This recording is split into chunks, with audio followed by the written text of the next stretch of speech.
O IVA, ou Imposto sobre o Valor Acrescentado, é um imposto sobre o consumo que taxa os produtos, serviços, transações comerciais e as importações.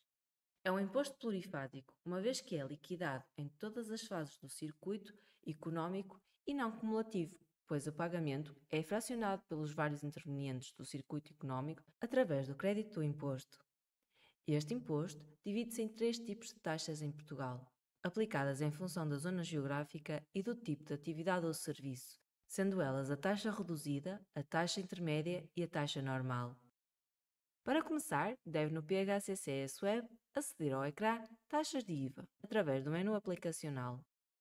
Ao clicar em Ver registros e ver os 7 últimos registros alterados, é possível ver as 9 tabelas de IVA, algumas delas já preenchidas e outras em branco, nas quais é possível criar as novas taxas de IVA.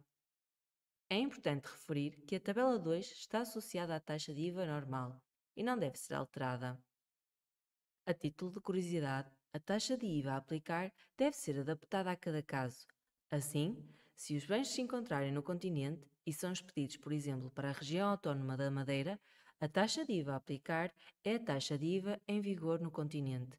No entanto, se os bens estiverem na Madeira e a empresa no continente tiver de emitir a fatura, a taxa de IVA a aplicar neste caso será a taxa de IVA da Madeira, pelo que a empresa terá de criar as taxas de IVA relativas à Madeira no PHCCS.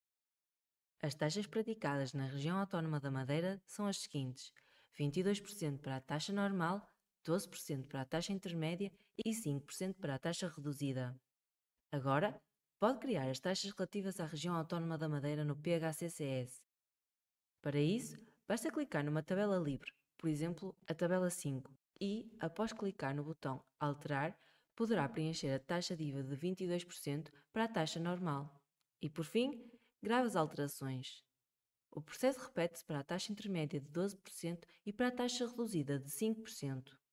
Caso a empresa tiver transações isentas de IVA, deverá ter uma tabela de IVA com a taxa 0%, como é o caso, por exemplo, da tabela 4, que não tem qualquer valor preenchido e, como tal, pode ser utilizada então para as transações com um IVA isento. Agora, tem nas suas mãos uma forma simples para criar as diferentes taxas de IVA a utilizar nas diferentes transações económicas da empresa.